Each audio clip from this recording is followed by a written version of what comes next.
नफरतों की आंधियां तेज हैं और मैं उम्मीदों का एक चिराग जलाए रखने की जिद पर हूँ। बारूद से बेबस है मेरी दुनिया, जब तक हसरतों के हिस्से हैं।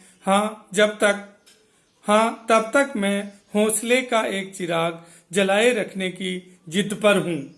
साथियों नमस्कार, मेरा नाम हनुमंत सिंह शेखावत है।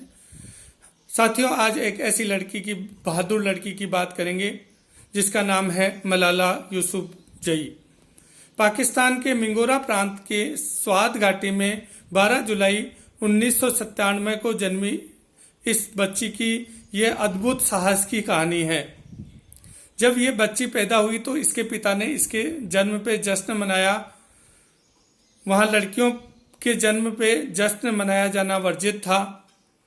इसके पिता बहुत ही बहादुर इंसान हैं। उन्होंने बच्ची को हमेशा बहादुरता की शिक्षा दी। जब ये पैदा हुई तो उसके पिता ने अपने गांव में स्कूल बनाया। स्कूल के पास ही उनके 2 कमरों का एक घर था। उस घर में 2 ही कमरे थे और एक में वो रहते थे, दूसरा कमरा मेहमानों के लिए था। खाना बाहर ही बनता था, टॉयलेट भी नहीं थे, किचन भी नहीं थे, लकड़ी पे खाना बनता था। साथियों, ये लड़की डॉक्टर बनना चाहती थी, लेकिन इसके पिताजी ने उसको पॉलिटिक्स में जाने की सलाह दी। जहां 11 साल के बच्चे पॉलिटिक्स का पी भी नहीं जानते हैं, पिता ने इसको पॉलिटिक्स में जाने के लिए प्रेरित किया। साथियों, जब ये लड़की 11 साल की हुई तो इसके पिता इसको पेशावर लोकल प्रेस क्लब में लेके गए, जहां पे उसने तालिबानियों के खिलाफ शिक्षा के अधिकार पे बोलना शुरू किया। घाटी में लड़कियों की शिक्षा वर्जित थी, लड़कियों को पढ़ना मना था। वहां संगीत, टीवी, कल्चरल प्रोग्राम सब निषेध थे। लड़कियां बुर्का पहन के जाती थी। ऐसी परिस्थिति में मलाला ने तालिबान के खिलाफ बोलना शुरू किया। जब वो 11 साल की थी तब उसे इंटरनेशनल चिल्ड्रन पीस अवार्ड मिला। साथियों, उस समय जो उर्दू के बीबीसी संपादक थे उन्हें एक ऐसी लड़की की तलाश थी जो तालिबानियों के खूनी संघर्ष के खिलाफ लिख सके। वहां तालिबानियों का बहुत बड़ा आतंक था उस टाइम। वो सिपाहियों की गर्दन काट करके पेड़ों पे लटका देते थे और लोगों को भयभीत रखते थे।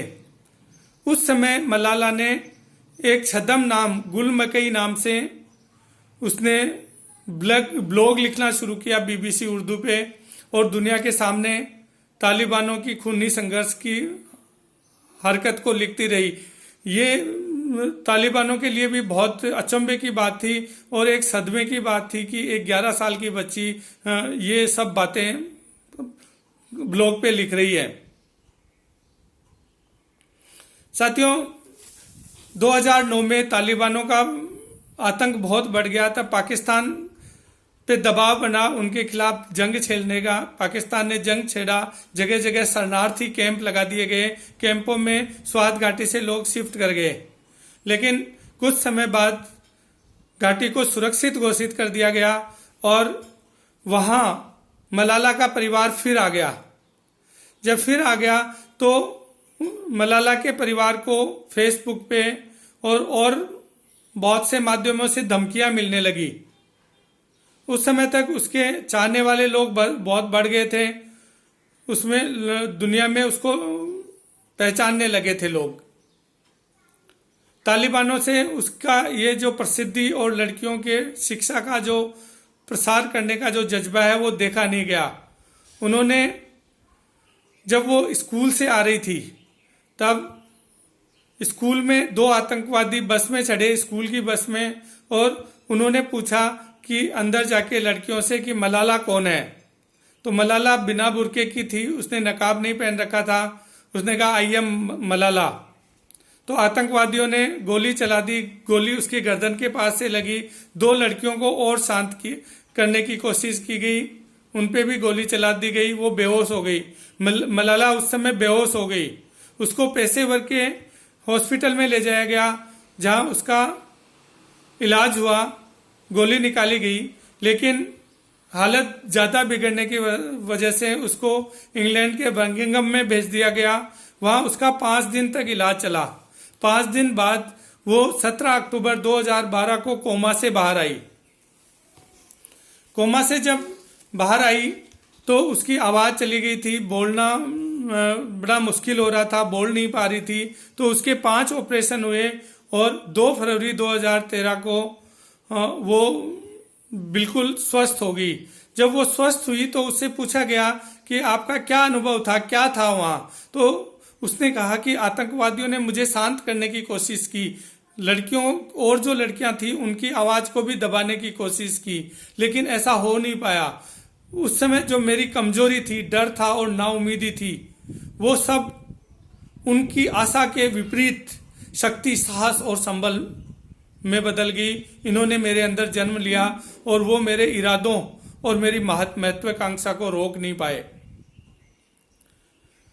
शिक्षा पे वो कहती हैं कि एक कलम, एक डायरी और एक शिक्षक दुनिया को बदल सकता है। शिक्षा का महत्व बहुत ज्यादा है, शिक्षा से किसी को वंचित नहीं किया जा सकता। उस समय उसके ऐसे विचार थे साथियों। उसी वर्ष जब वो रिकवर हुई तो वो एलिजाबेथ सेकंड से मिली। उसने हार्वर्ड यूनिवर्सिटी में अपना व्याख्यान दिया।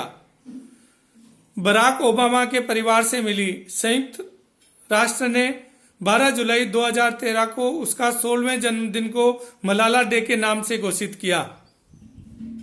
साथियों, ये एक ऐसे संघर्ष की कहानी है जो आदमी के दिमाग की मजबूती को बताती है। इंसान यदि कुछ ठान ले और पक्का इरादा हो तो वो कुछ भी कर सकता है। ये कहानी इस बात को बताती है। 10 अक्टूबर 2014 को संयुक्त रूप से कैलाश सत्यार्थी को और मलाला यूसुफजई को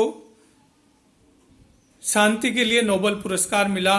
ये दुनिया की यंगेस्ट लड़की थी जिसको नोबेल पुरस्कार मिला। साथियों, आज ये लड़की दुनिया में चिल्ड्रंस एजुकेशन के लिए मिसाल बनी हुई है। इसका कहना है कि कोई भी बच्चा शिक्षा से वंचित नहीं रहना चाहिए। संयुक्त राष्ट्र में जब इसका भाषण हुआ, जब नोबेल प्राइज बांटा जा रहा था, साथियों, इसके साथी, इसकी सहेलियां, इसके माता पिता सब वहां मौजूद थे। तालियों की बार बार गड़गड़ाहट के बीच में इसका सम्मान किया जा रहा था। साथियों, एक इंसान के मन में कुछ करने की चाह हो और हौसले बुलंद हो और निडर हो तो दुनिया में कुछ भी किया जा सकता है। ये मलाला यूसुफजई की ये जो कहानी है, ये हमें बताती है कि हमें डरना नहीं चाहिए। हर हाल में, हर परिस्थिति का मुकाबला करना चाहिए। जय हिंद, जय भारत।